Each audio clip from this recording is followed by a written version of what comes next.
Hello, I'm Hal Lublin. And I'm Mark Gagliardi. Since the dawn of humanity, one issue has gone unsettled. With the fate of the world in the balance, we're here to settle, once and for all, best meal course. That's right. Don't worry, everyone. We got this. Podcasts should have a theme song. Podcasts should not have a theme song. Yes, they should. No, they shouldn't. They sound good. Yeah, but people are just going to skip past it. You know what? You're right. We got this. Bonsoir, senor. Bonsoir, senor. Oh, yes. Oh, I really love Franco-Spanish cuisine. Well, we are the only restaurant in town that does it. Would table for one this evening? Is Monsieur dining alone? Yeah. Right, right this way, me sir. in this book. Ooh, what book are you reading? Something Franco-Spanish? No, it's How to Make Friends and Influence People. Oh, well, you are doing a great job. Oh, in Esperanto. Yeah, I'm trying to learn the language and I wanted to use a book that I... Oh, well, you are in luck, sir. We also have, if you flip the menu over, we have Esperantese cuisine. Oh, great. Yes, it's from all over the world. Beautiful. Hal, we're talking dinner today. We're talking courses. This is very For exciting. the second week in a row. What? I mentally bailed on a bit 2 minutes in. So we record these back to back and I've been up early. You've been up all day. This has been a long day for you. I've been up all day. You've been a long day. We're going to get you a good dinner, Hal. We're going to get you a good dinner. Here, sit right here. Sit down. Open up this Esperantese menu. Just sit right back. You'll hear a tale. Isn't that what it sounds like, Esperanto? I think you're speaking Hut. Whoa. Hal, let me ask you a question. Obe Chong Wookie. Yes. What? How many courses do you think we're going to talk about today? Oh my goodness. I'm going to guess at least 7 or 8. Okay. Is it fewer courses than that? Have I overshot? Oh no. Oh my goodness. Oh, Hal, if we're going to do best meal course, we're going to have a proper dinner and we're going to go from the moment you walk into this restaurant until the moment you leave out the door. 12 full, not full, all of them, 12 courses 12 entire in this meal, 12 courses. You got the stomach for it? You ready? Yes. Have you been to a really fancy, place where they give you a multi-course meal like this, where you are brought, proper French dining, English dining? Have you done something like that before? I did it once when I was dating a girl who was the daughter of a billionaire. I was very young. I was dating the daughter of a billionaire, and we went to the fanciest dinner I have ever been to, where when they brought out the soup that had gold leaf on top, I started making fun of the soup that had gold leaf on top. And my girlfriend said, "Shut up and eat your gold." And then we both laughed at the absurdity of what she had just said to me. So this is, you want to talk indulgent, a 12-course meal this is haute cuisine for the 1% of the 1% of which you and I are not. No. I've benefited from having a 12-course meal one time in my entire life. Have you ever had one? Like 20, 21. Okay, you were 20, 21. All right, great. I guess I must have been 21 because we did have wine and stuff at the meal. I don't think it was a 12-course meal. I would have to look up online what they serve, and it may have changed over the years. But in Philadelphia, there is a very famous, very fancy restaurant called Le Bec Fin, which it has a very Gilded Age feel when you walk through the door. Love that. And it is a proper, they bring you course after course. You have to be dressed well to go. It's like Magic Castle almost type of dress code. If I'm going to dress Magic Castle dress code, when I walk in, somebody better pull a dove out from under a cloche that previously just had a bouquet of flowers under it. They do, and then they put flash paper on it, and all of a sudden it's roasted. But it is a multi-course meal, and my parents took me for, I think it was when I turned 18, that was like a very big deal that we went and did this, and it was like $100 a person or more. My dad, if I said that and my dad was here and he knew it was, I could be like, that was more than that. That's what you think it was. Yeah. Dumb 18-year-old. You're 18. You're like, this thing costs 3 digits. You think of $100 is the most that a meal. First of all, $100 is the most that a meal should cost. It is not what any meal should cost. Well, the fanciest of meals should cost $100. I could go to Ruth's Chris right now, right? Yeah. And get a steak that's like $50. Mm-hmm. Or for $15, I can get a cut of steak that is identical to it and cook it myself, and it will be great. Well, I'll baste it in butter. I'll use garlic. I'll season. We'll do it up right. You've opened an interesting door. Yeah. Because I think you and I might differ on this. Would you rather do that, make the steak at home? Would you rather cook a meal at home or have a restaurant experience? You know, one of the things that has fallen away from me in the last 2 years is in restaurant experiences. I will go and eat outdoors. I will do outdoor eating. But think about the before times. Let's put our brains in before times mode.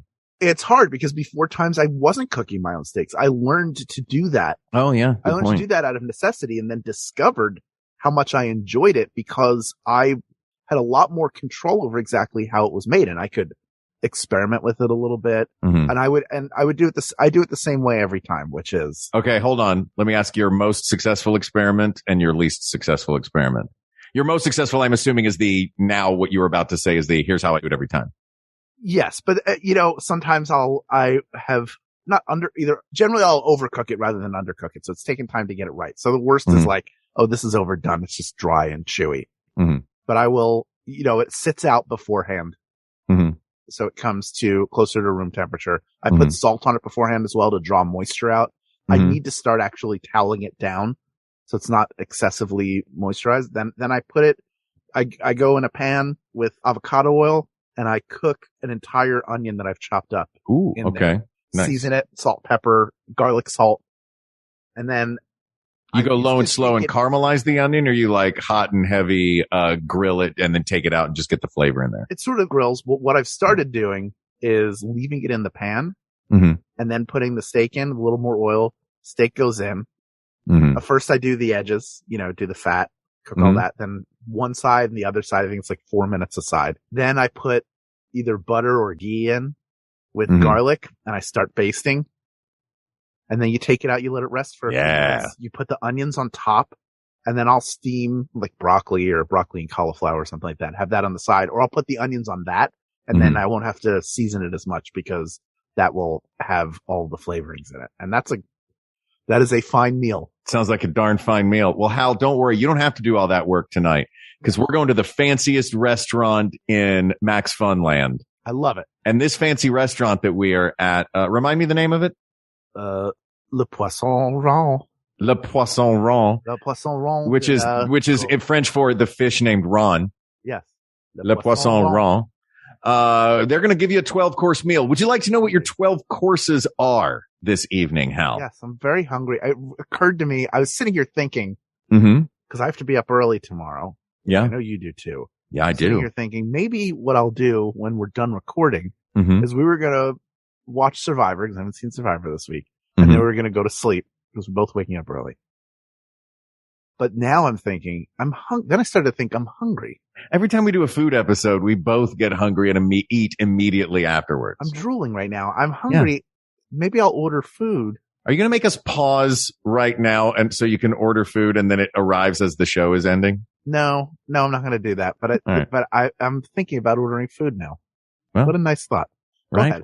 Order 12 courses. Here, Hal, are your 12 courses here at Le Poisson Rond. It is a 12-course menu, and it includes an hors d'oeuvre when you walk in the door, usually a tray-passed item, just something you pick it up off the tray yourself, grab a little napkin. We're just waiting for the table. Then an amuse-bouche, which is just a little bite that the chef gives you, a little mouth amusement, followed by a soup, an appetizer, a salad, a fish course, a first main course, a palate cleanser, a second main course, a cheese course, a dessert, and a mignardise, which we will get to at the end.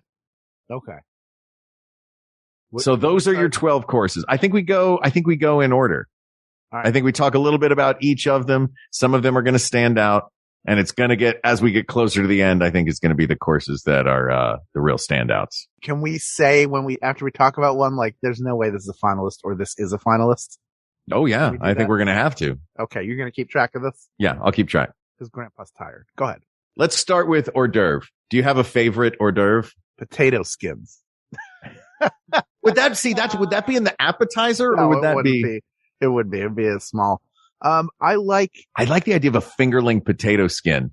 You know what I mean? Like use teeny tiny potatoes, but still do like chives and little sour cream. Little teeny versions. I love this. You can air fry that too. Oh, hell yeah.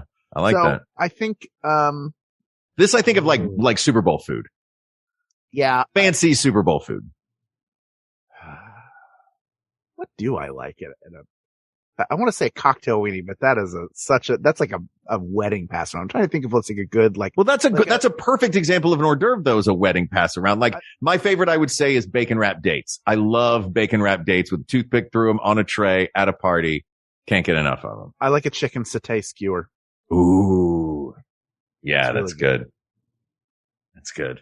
There's no way that the hors d'oeuvre is winning. Though it is nice. It's the only course that you eat standing up and mingling. Right. Like canapes, that's sort of that's just not.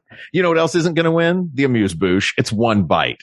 But there is something fun about an amuse-bouche because it's just like the chef's just making you a little something to wet your whistle. I can't remember. What is it that you put in chili to give it that smoky flavor? It's cumin. Yeah. I ate at a restaurant with Ben Blacker and Julie and a couple other people in Chicago one year. We were there. Mm-hmm. We were like the last people there. We were like everybody else we had a later flight. So we went to this place for dinner. It was really, really good. It was the first time I'd had aerated sriracha, which came with my meal.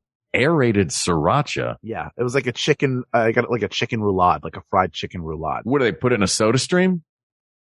No, it's foamed. It's foamed. It's foam sriracha. All right. It's not carbonated. It's aerated.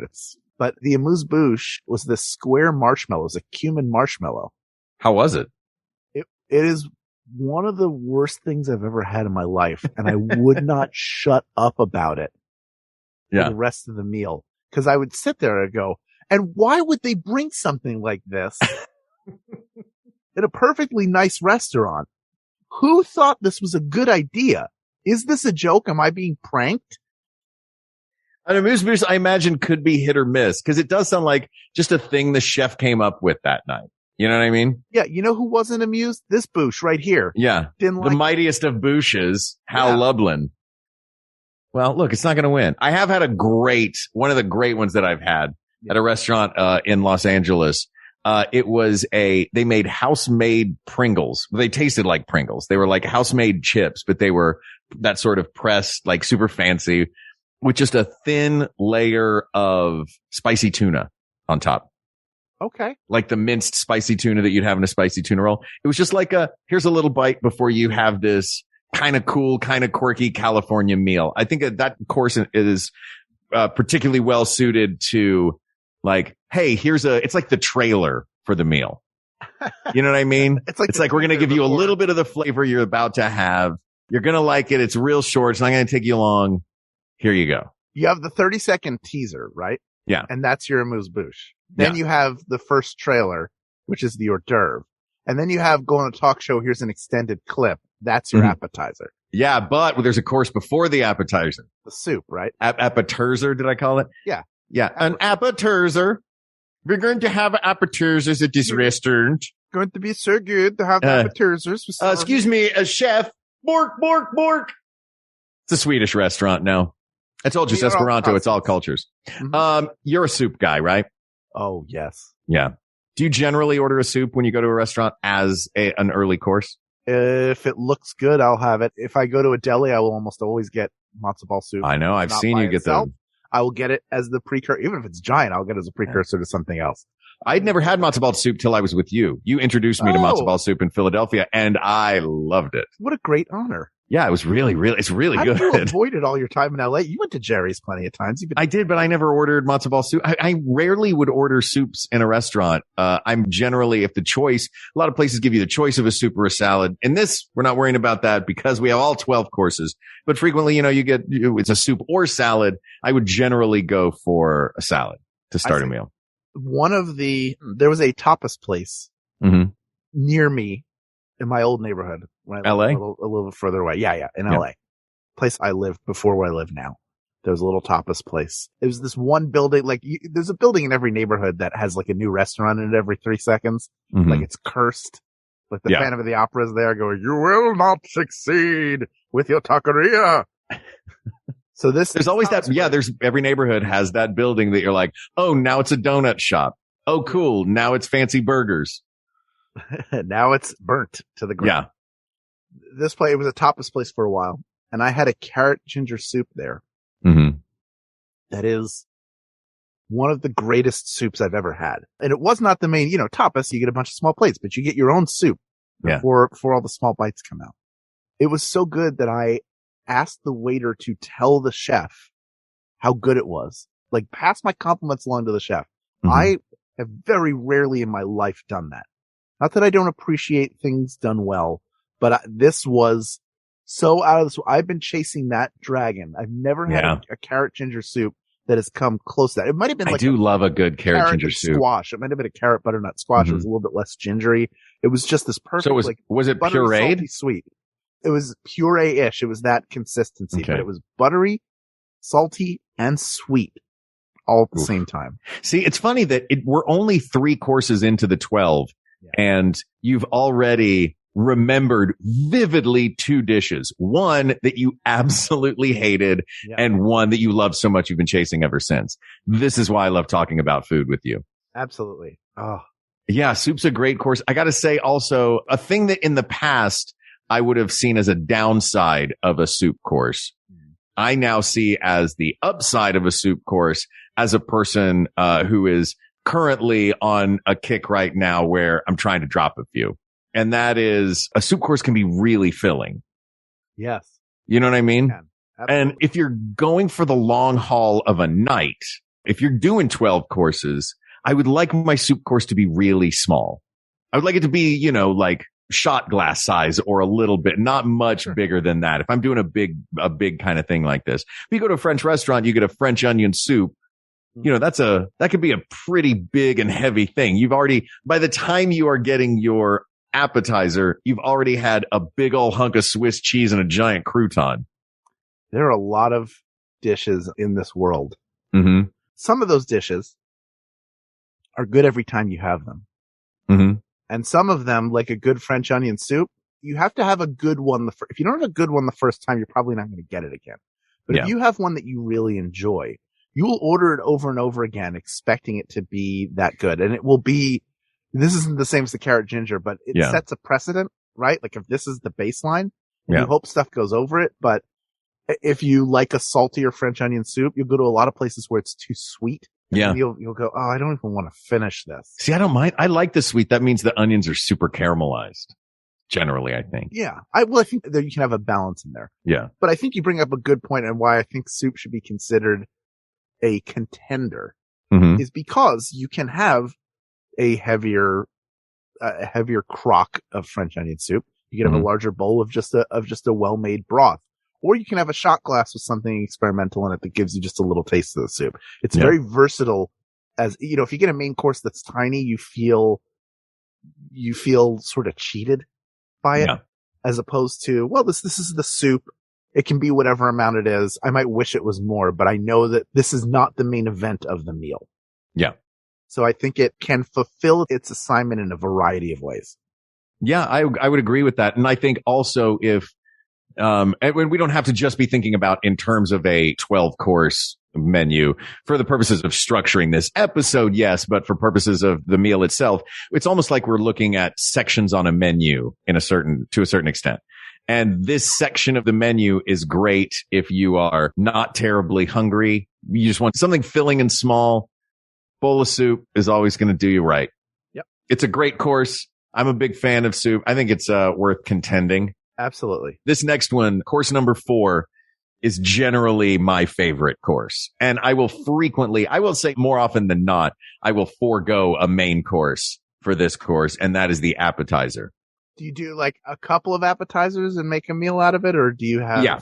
I would much rather go to a restaurant. If there's 2 of us going to a restaurant, I would much rather get 3 or 4 appetizers between us just to try a bunch of stuff. Because I also find that main course wise, it's frequently just a protein, a starch, and a vegetable, right? A lot of places, that's your main course. Protein, starch, vegetable in some combination. An appetizer could be anything. Yeah. I've seen some bonkers appetizers. I've seen bonkers appetizers next to each other on the same menu. Like, really? Okay. Charred octopus or nachos? Yeah, that sounds like a thing that this restaurant has decided what they want to be. Yeah, the appetizers really tells you how far a restaurant is willing to wander off its motif. Oh, yeah. Like, welcome to Wild Bill's Smokehouse. We got a tuna tartare. Yeah. We got rollhouse welcome to Tony's Pizzeria. You want to try the shrimp tempura? What? Yeah. I like the nutty nature of an appetizer because it really is. It does feel like the section of the menu that is just straight up all bets are off. You want a little bit of Italian food with some nachos on the side and maybe some sushi? Go for it. We got all three of those on there. But then in like a fancy, cool place, that's where you'll find just, interesting new flavor combinations. Like if you get a fun chef that wants to experiment with stuff, I don't know. I've always been, and frequently too, I think restaurant portions are, if I know a restaurant is a place that has giant portions, I will just get an appetizer because I know that it will be straight up on a 12-inch plate anyway. Like Claim Jumper? Yeah, exactly. There's no reason to buy an entree from Claim Jumper unless there are 6 of you. I think that an appetizer is generally low risk, high reward. Yeah. Right? Because it's either really good and there's enough of it there, or it's not great, but at least there's not a lot of it, and hopefully you didn't spend too much. Yeah. Like, I'm not the person who's like, well, I have to eat it because I ordered it. I'm like, if this is not good, I'm not going to continue to eat it. Yeah. I should stop. Well, I'm putting the appetizer onto the metal stand somewhere. Okay. We don't know what the order of the metal stand will be, but I think so far we got a couple of the big ones already. Soup and appetizer. Next, we're going to the salad section. What do you think of the salad as a course? This always feels, there's so many places the salad feels like an afterthought to me. I think salad is fine. I think in the context of a larger meal, it's really it's almost a palate cleanser. It's supposed to be light. It's a little refreshing as opposed to a lot of restaurants. You will get it as a meal. Like I love a Caesar salad. Yeah. Give me a Caesar salad. Yes, I will have that for dinner. Maybe with some chicken on it. Maybe with some shrimp. Whatever. See, I was just going to say that feels like the salad, like that section of the menu is kind of boring to me because it's like, hey, here's a bunch of salads. If you'd like to make it a meal, add chicken. You know what I mean? Like you just add grilled chicken to anything or it doesn't seem as thought out. Like if there is a protein that when cooked as this restaurant always will cook it. Like I don't think they're doing a specific preparation of a chicken breast or whatever for each individual salad on the menu. It's like, here's all our salads. You can add chicken to them if you want. You know what I mean? Yeah, I agree with you. And I think in the context of a larger meal, if we're talking about a 12-course meal, I would leave the salad off of it. I think it's and there are great salads, very complex salads that bring in a lot of flavor without grilled chicken at all. The only thing I remember from Carthay Circle restaurant at California Adventure at Disneyland, I don't remember what I got to eat as my entree in the restaurant. All I remember was the salad that came out beforehand was the best salad I've ever had in my life. Wedge salad? No, it was the perfect time of year. I remember it was frisee, clementines, fennel. There was just all kinds of interesting stuff on it. And the vinaigrette was really nice, but I think that's an outlier. Okay. You know what I mean? Yeah. And yes, the really great salads I'll order as my dinner. All right. We're moving on to the 6th course. We're almost halfway there. This is a course, that I did not know was a course, but in a 12-course menu, you're going to get this one. Okay. And that is a fish course. I mean, I almost have to recuse myself because I don't like fish. Look, I like fish and I think, guys, we're going a little overboard here. Yeah. We don't need it. If it's either the main course or it's not. Yeah. Don't throw that on top. You know, it's funny. Like, I think of shellfish I will have in an appetizer, but I think of just like a cut piece of a fillet of a fish. I think that feels so much like a main course to me. Right. Like a little lemon caper sauce on it or something like that. Yeah. Though look, I like fish. This one feels very narrow and unnecessary as a course. So you're out of here, fish. You're delicious and delightful. And if I'm having a 12-course meal, I'm going to be real excited about that fish course, but it's not going to win this. True. Should we take a break? We're at 6. We're at the halfway point. Take a breather. Let's take a breather, step outside, come back, finish this meal in a minute. Unbutton top button on your pants, get a little fresh air. And then we'll step back inside, Le Poisson Ron. Yes. Ron the fish. Ron the fish. And we'll finish this meal in a couple of minutes. But until then, please hear about some of the wonderful shows on the Maximum Fun Network.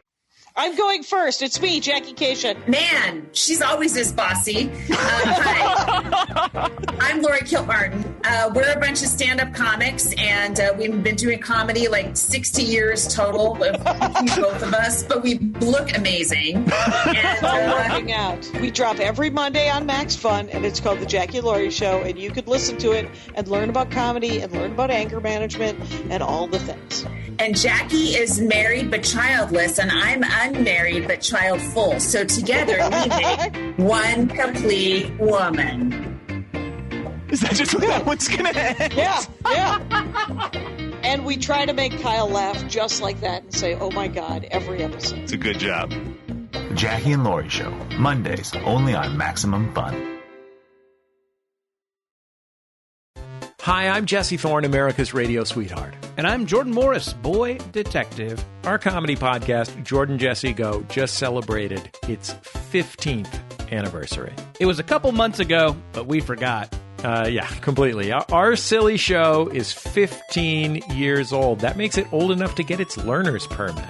And almost old enough to get the talk. Wow, I hope you got the talk before then. A lot of things have changed in 15 years. Our show's not one of them. We're never changing, and you can't make us. Jordan Jesse Go, the same forever, at MaximumFun.org or wherever you get your podcasts. All right, you feel a little better? Got some air? I feel great. Let's get I just needed to let a little bit of it digest, Yeah. We're coming into the big stretch now. Course number 7, the first main course. What's in the first main course? I did not realize also that there were 2 main courses, but this is, it's been 20 some odd years since I had a crazy menu like this. The first main course is, fowl. So a bird of some sort. Oh, okay. Bird. No, F-O-W-L, not F-O-U-L. Okay. So, duck, turkey, chicken. You know what fowl is. You know the difference between a bird and a mammal, right? I do. Yeah. You can't milk a bird. Well, you haven't tried hard enough. That's fair. Chicken milk is so good. I'm not going to your restaurant. Sure you are. Chicken milk. Oof. Chicken milk. So I did have a bowl of chicken in milk today, and I looked at it and I thought to myself, this looks like the world's grossest cereal. I was making some Nashville hot chicken tenders this afternoon. You have to dunk them in milk as step 1. Yes. And I looked at this big bowl of milk and chicken tenders, and I was like, oh, I wonder what the box would look like for this cereal. Just raw chicken tenders. It would look like a warning. Right. Oops, all salmonella. I've really done it this time. The Swedish got control of my milk and put chicken all over it, but you still have to have it. Oh, okay. I'll see you later in hell. Wow. Captain's really going through some stuff. Call me Ahab. Oh, yeah. This, you know what? Let's, so we'll do our first main course. I'm going to lump 7, 8, and 9 together. Great. Because that's first main course, palate cleanser, second main course. And the palate cleanser can be anything, a tiny scoop of sorbet. Yeah, generally what it is. A sip, a little shot of Prosecco, just something. Even in a Japanese restaurant, just a little bit of ginger that, is, literally clear the deck so that you can enjoy the flavor of the next course. It exists only to facilitate the next course of your meal. Yeah. So I think we've got to take one of the main courses into the finals. And the question just becomes, is it going to be the lighter first main course or the heavier second main course? Right. Yes. I mean, you mentioned a steak before. Generally in a restaurant, I think to myself, if this place is known for something, then I'm going to get it. Right. And it's usually not a chicken thing. You know what I mean? Yes. Usually like they have a crazy good steak or a crazy lamb dish or, some really good reindeer. If you're at the North Pole, there's this North Pole restaurant with the killer reindeer. Klaus is the name with the umlaut. Yes. Mm-hmm. It's hard to get a table. Yeah, it is. Yeah. What are you going to do? Yeah. And also, let me ask you this. If we're talking about best course, are we necessarily talking about it in the context of a 12-course meal, or are we talking about it just on its own as... I think we have to look at it in the context of a 12-course meal. Okay. I think we should look at it that way. Because otherwise you would say, oh, it's appetizer because it could be the meal. Well, in this case, it's not. If we're looking at a formal That's course, true. you can say the appetizer is the best one within the context of this meal. Mm-hmm. But I would say, I think that fowl generally, chicken, duck, turkey, pheasant, whatever it is, they're all great for chicken, maybe even more so for its versatility. You can dress it up a ton of different ways. But I think that I would choose beef because chicken has to be cooked a certain way. You can't say I want my chicken medium rare. Right.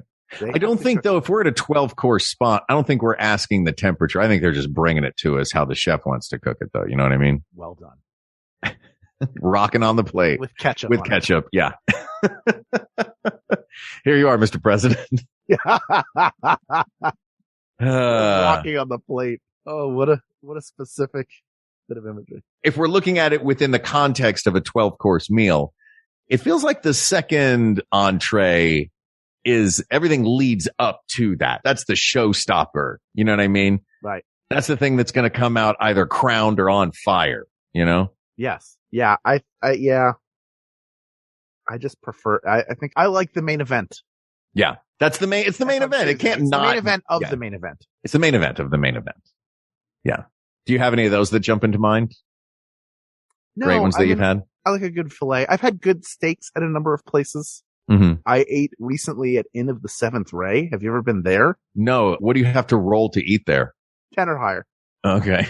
Inn of the Seventh Ray, for those of you who don't know, is in the Topanga area of Topanga Canyon Boulevard, in between Malibu and the Valley. And it is a world famous as like, or at least very famous in LA as like the most romantic restaurant in Los Angeles. It is built almost into the mountainside. So you dine under a clear plastic, like this big plastic tent top, like a topper for a circus. So you're protected from rain. Nothing says romance like a plastic circus topper. Jennifer and I sat by a fountain, like a babbling fountain the whole time. And then you look to the right and you see like a creek bed and just hills and trees. You're just surrounded by nature everywhere. And it's beautiful. Love it. That's Topanga.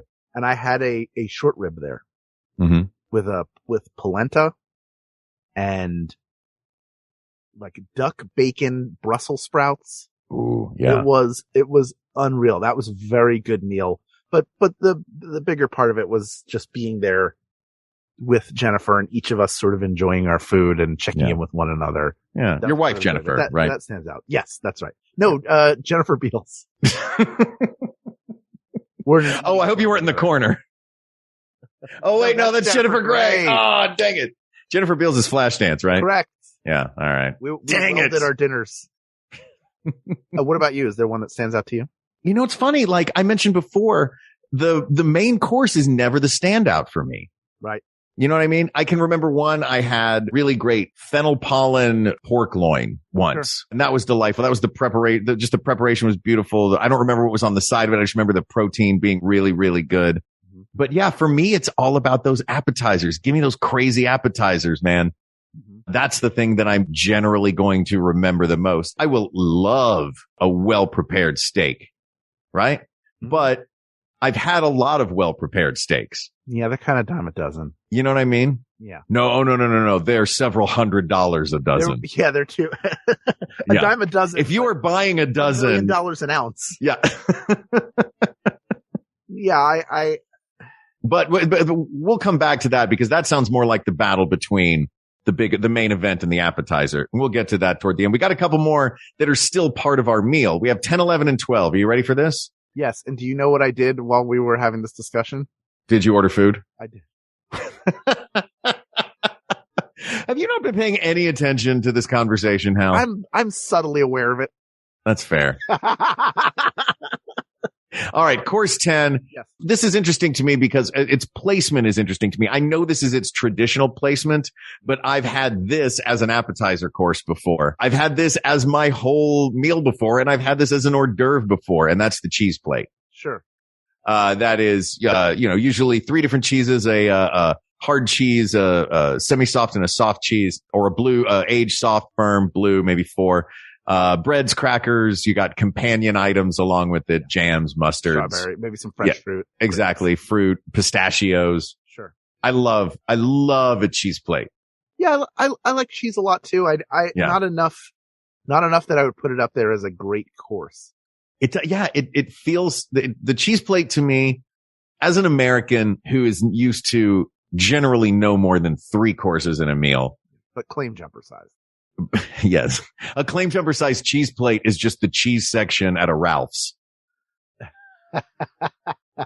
They get you they put you in a van from your seat at the restaurant. They drive you to the nearest supermarket and they say, just open your mouth. We're just going to start putting food in it. And if it's too cold, they use a hairdryer to heat it up. Is this okay for you? You want this? Oh my God. The image of someone who's about to throw a fancy party, having a cheese plate out, just frantically blow drying it while the first guests are on their way to the house, just so it's not too cold. Yeah.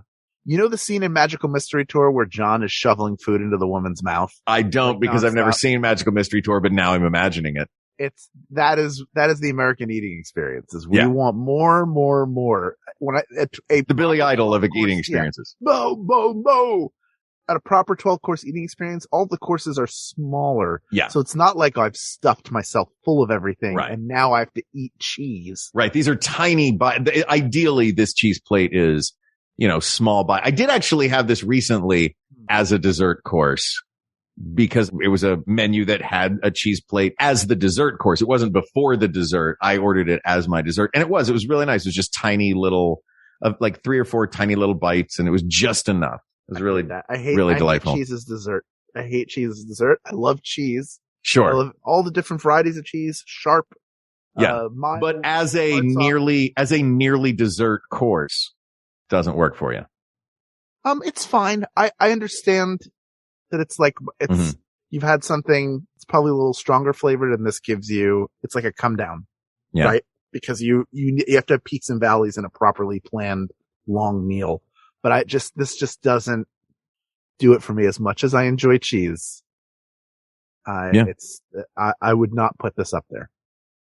I love a cheese plate. I don't know if I put a cheese plate as course in the finals. Mm-hmm. Hey, Hal, guess where we are now? The promised land? Yes, we are, because we have reached course number 11, dessert. Yeah. Give me that dessert. You have little mini cream puffs? Great dessert. You have a little bit of ice cream? Great dessert. You have a little mini cake? Great dessert. I know this one's going to the finals. I know I want to send it to the finals, and I'm fairly certain you do. Is there any more to say other than it's dessert?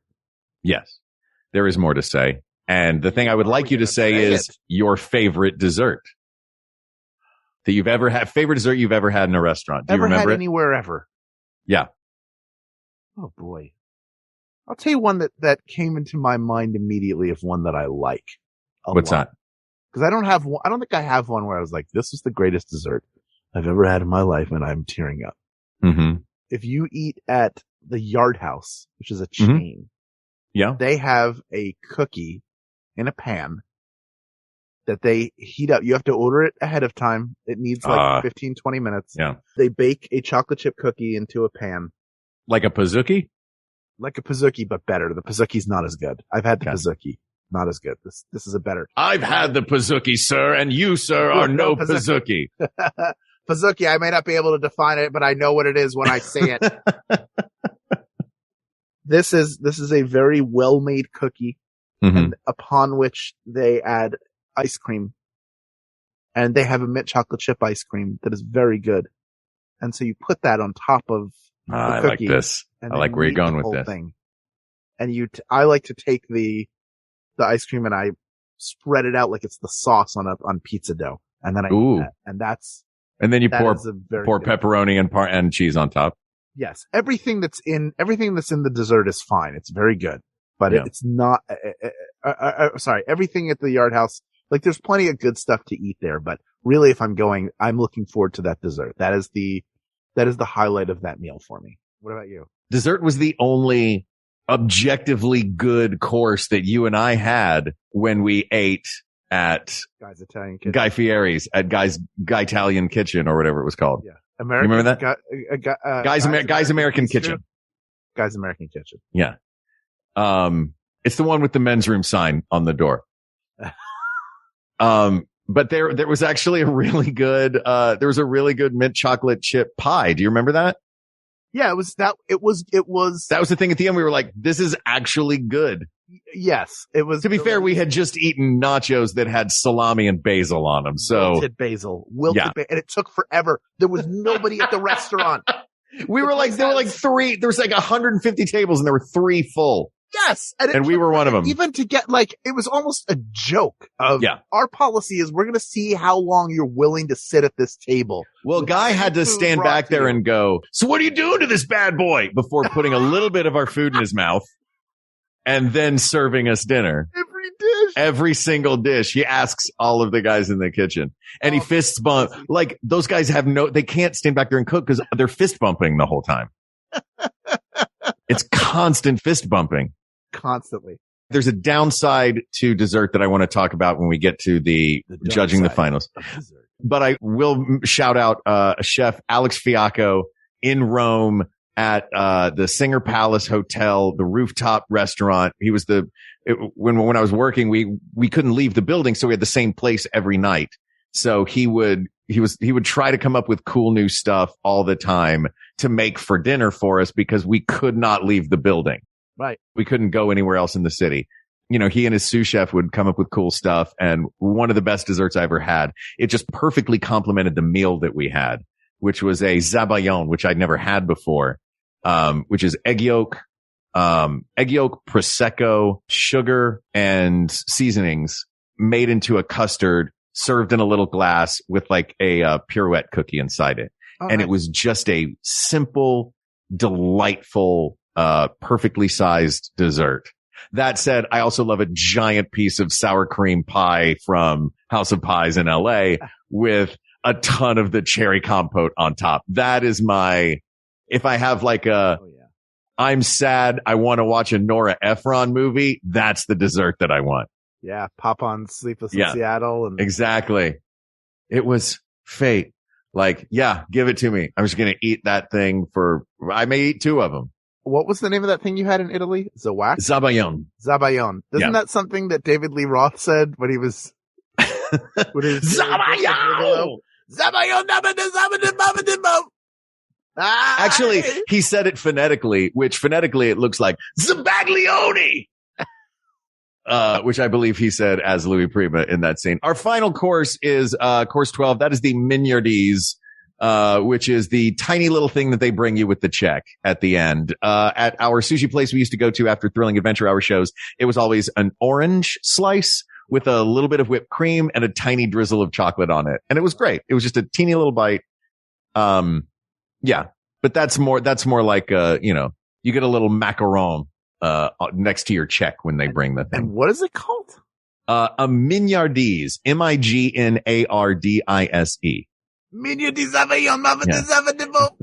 Usually served with tea, coffee, port, brandy, or scotch as your final drink to go with the meal. Yeah. As a compliment to the drink. So you can trash that. What are our finalists? Our finalists are, it's no surprise, our finalists are the big entree, the soup, the appetizer, and the dessert. Can we eliminate the big entree immediately? Yeah. Can we eliminate the soup immediately and just debate appetizer or dessert? Oh, I'm sad to see soup go. I'm sad to see them both go. They're both delightful. Tell me why you think appetizer can beat dessert. Versatility, variety. Variety is the main thing. A dessert is always sweet. Cookie, sweet, custard, sweet. Salty pudding. Anchovy ice. Do not make me make the joke that I really want to make about salty pudding. children listen to this. But that's the function of the meal. It is the sweet that you have at the end. Yeah. So why would that may be the function of that course, but the fun course is the appetizer. Oh, where you have all the sweet stuff? It's not all like some version of savory? No, they're all, yes, they're generally mostly some version of savory. Unless it's like candied bacon. I will point out the law of diminishing returns. At the appetizer course, I'm still generally hungry. Uh-huh. By the time dessert rolls around, it's rare that I finish a dessert. Usually like a table, at least the tables that I'm at frequently, like with my family, we will order one dessert and 4 spoons. You're insane. And I'm going to say the beginning of a well-known phrase. I want you to complete it for me. Okay. Okay. Save room for Jell-O. No. Save room for dessert. Daddy. Dessert. Daddy Thomas is back and save room for Daddy as he's slowly devoured by his children. Turns out he was making ham. Danny Thomas in his new Donner Party sitcom, Save Room for Daddy. Save room for dessert. Dessert is the one part of a meal that you purposefully set aside eating budget for. I don't. You say but people do. Sure, some people do. Beyond anything else in the meal, that is the thing that you will budget everything else you're going to eat and go. I've never really done that, so dessert. But you've seen it happen. I have seen. I mean, yes, I've eaten dinner with you, but outside of me, Ken, it's rare for me to see.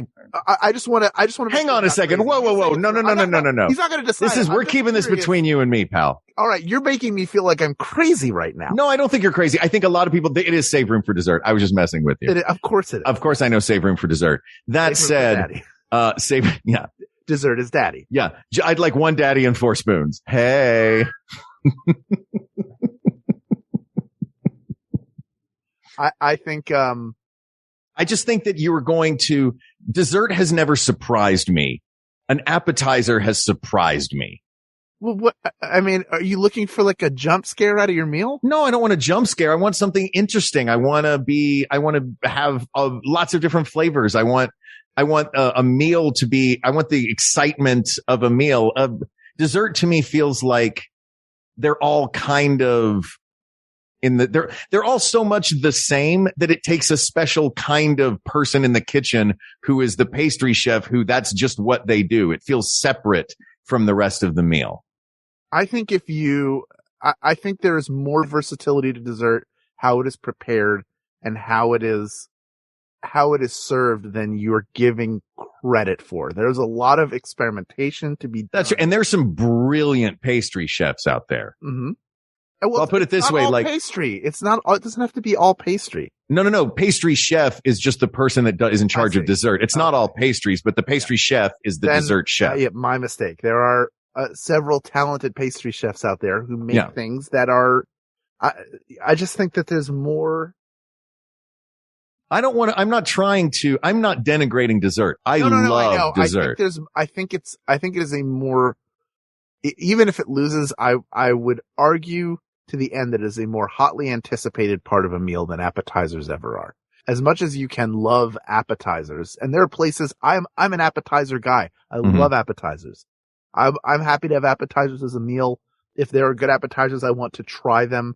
But generally I don't look at it like I'm on a grand adventure and I want to be surprised and delighted. But if you're on a 12-course meal, that's true. You are on an adventure, and we are doing this within the context of a 12-course meal. And by that token, it can be hit or miss. You can get the most amazing combination of flavors that you never would have thought to put together that are really great in a small amount, or you can get the equivalent of a cumin marshmallow. Well, that's not an appetizer. That was an amuse-bouche. I'm just using it as an example of something where they're like, we're trying something and we want you to have it as an amuse-bouche. Appetizer can be the same thing. I'm experimenting and I'm giving you something new that could be terrible. Now that's true of any meal, but when you're working in a more limited scope, as you say, sweets, even though you can experiment more. I think you're going to get a better range of success than you will with appetizers. So I don't know that that's necessarily true, though. Going into the mystery bag. I mean, if you are getting a better range of success, it's only because the flavor profiles are generally so similar that there's less room to make mistakes. But I would argue that I like that expansiveness. Like if I went to a party, I'll put it this way. If I went to a Tony's party, because let's be honest, I go to more Tony's parties than NBA finals parties. Fair enough. I would be surprised if the table with all the food on it was primarily desserts. I would not be if it was a sea of appetizers. And if it was a table full of desserts, I would wonder where the savory stuff was. If it was a table full of savory stuff, I wouldn't necessarily wonder where the sweets were. That said, we are talking about it within the context of a 12-course meal. Yeah. Not within the context of a party setting. I just like the variety. I like the shareability. I like the experimentation. I like the size. I like that I'm not full by the time I finish an appetizer. And I like that it's crafted by the same chef. I like that it's crafted by the same chef that put together the rest of the meal. Saying I'm not as full isn't fair because dessert comes at the end. It comes at the end. Yeah. Look, but the timing isn't that part of best course? Isn't the timing of when the course arrives not just the food? Right, but that's something we have no control over. You don't say, bring me the salad and then bring me the cheese, and then I want the soup at the end, but the dessert in the middle. I would love to go to a 12-course meal with you and have us just mess with the server and chef and be like, can we start with the big entree? Like, just bring us the lamb straight out. Then we'll do the fish, then the dessert, then the cheese plate. Then the best one, which is appetizers. When you had that 12-course meal, you remember the gold soup. Mm-hmm. What else do you remember having? Honestly, all I remember is the gold soup. That's all you remember? That's all I remember. Not because it was any good one way or the other. Right. It was fine. It was a nice restaurant. It was a really nice restaurant. It was beautiful. It was on like the 50th floor of a skyscraper in Chicago. It was really great. But nothing you had there stood out to you in any way. No, except soup with gold. I will tell you, I don't remember. I think there was chicken at some point in the meal that I had. Mm-hmm. But I remember at the end them bringing a cart full of different desserts. It wasn't one thing that everybody got. It was a choice of multiple things that they brought over. Sure. So that is the only part of that meal that I really remember. Yeah. And oftentimes of all of the great appetizers I've had, I don't remember any of them. Like I remember I like a blooming onion. Not that that's going to be at a 12-course meal, but just in general. That would be amazing if I would also love a 12-course meal that just had standard American chain restaurant things. You'd be dead by the time you got to the amuse-bouche. You'd be dead. You'd already be dead. The amuse-bouche is a 12-inch meatball sub from Subway. Served in a tote bag of chili. Yeah. I like dessert. I like dessert a lot. I think we have to be objective in this, though. I think you might be letting your personal affinity for sweets and desserts, which you and I both, which is as famous as my love of beer. I think that objectively, though, there's more variety. There's more opportunities in an appetizer course than there is in a dessert course. It's very difficult for me to trust somebody who gets one dessert and 4 spoons to be able to objectively look at dessert because it's clear to me you don't love dessert. You tolerate dessert. I like dessert a lot. I don't tolerate dessert. I genuinely like dessert. I love both dessert and appetizers. I agree that appetizers are more surprising and you don't know what you're going to get. And that's part of the excitement of it. But in terms of being able to deliver consistently, which I think is what we are looking. Sure, McDonald's delivers consistently because it's standardized. Not what you like. I'm saying of these two, I would pick the one that delivers more consistently, which I would say is dessert. See, and I disagree. Why? I think that tiny spoons for you to eat with? No, I think I did. Boy, that spoon thing really riled you up, didn't it? Like, all I imagine is one brownie and you each take a corner and they go, I'm so stuffed. I can't. Is there dessert left with 4 spoons?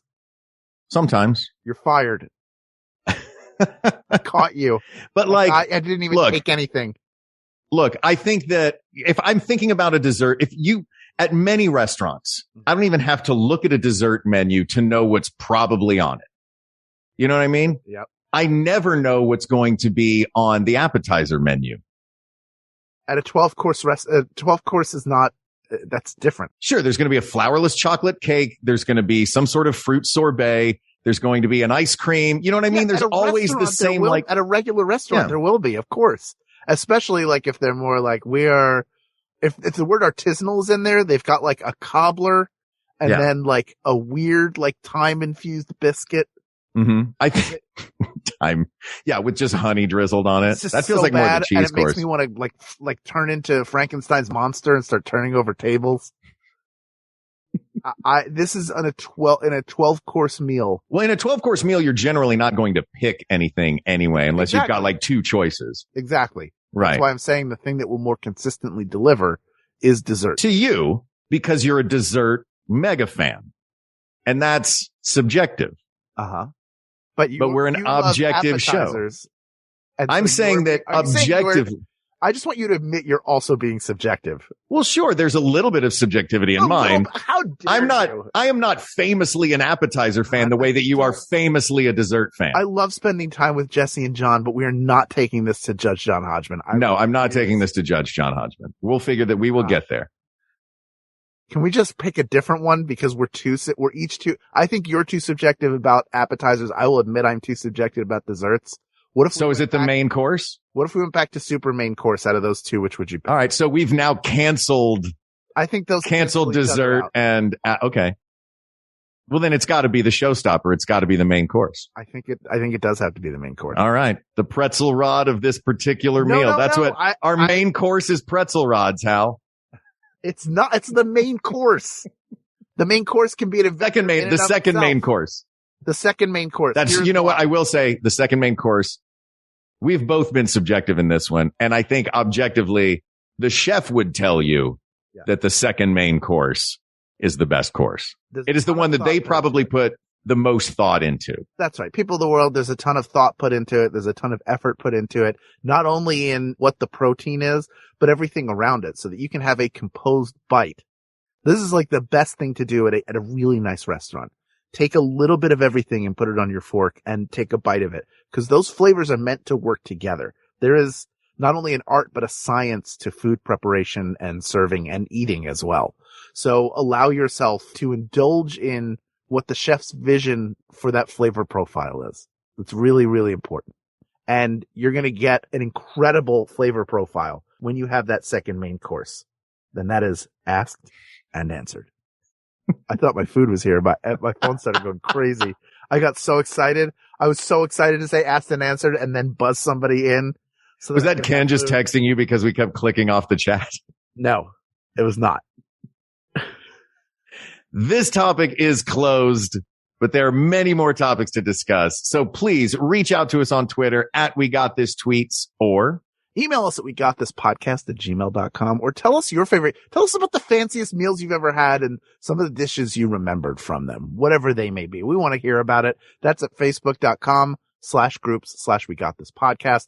Thank you to producer Ken Plume, who is a fine podcaster in his own right. In the audio medium, you can listen to a bit of a chat with Ken Plume, his interviews and discussions with friends and famous folk alike. Sometimes they're the famous friends. Yeah, famous friends and enemies. Oh. I'm sure there's an enemy or two in there. So I've been on the show a bunch. Ken, I want to listen to your enemy episode. All enemies. We've both been on the show. We've both been the enemies episode. But also, he's got a really fun new video podcast that you can check out at patreon.com/Ken Plume called Force 5, where he has guests on to show off and talk about their 5 favorite Star Wars action figures. As everybody knows, who knows anything about Ken Plume, is that collectibles and toys are near and dear to his heart, as is pop culture, Star Wars in particular. So getting to share that love of action figures, everybody collects something. People who collect these figures, myself included, are going to get to come and show off what they got. There's going to be so much jealousy and so much drooling from all of the people, some of the people playing on that podcast and many of the people watching that podcast. Yes. You're going to want the stuff, or you may have it and go, hey, I have that, and feel good about it. Either way, check out Force 5. Also, thank you to researcher Kate McManus, graphic designer Uri Kelman, and QA engineer Jen Alba. And thanks, of course, to our musicians, Jonathan Dinerstein and Mike Furman, for our score and theme song, respectively. And thanks to you, the people of the world, with whom we would love to sit down to a 13-course meal. Whoa. Where the 13th course is a great big group hug. Thank you. Thank you. Thank you. For Hal Lublin, I'm Mark Gagliardi. For Mark Gagliardi, I'm Hal Lublin. And don't worry, everybody. We got this. We got this. MaximumFun.org. Comedy and culture. Artist owned. Audience supported.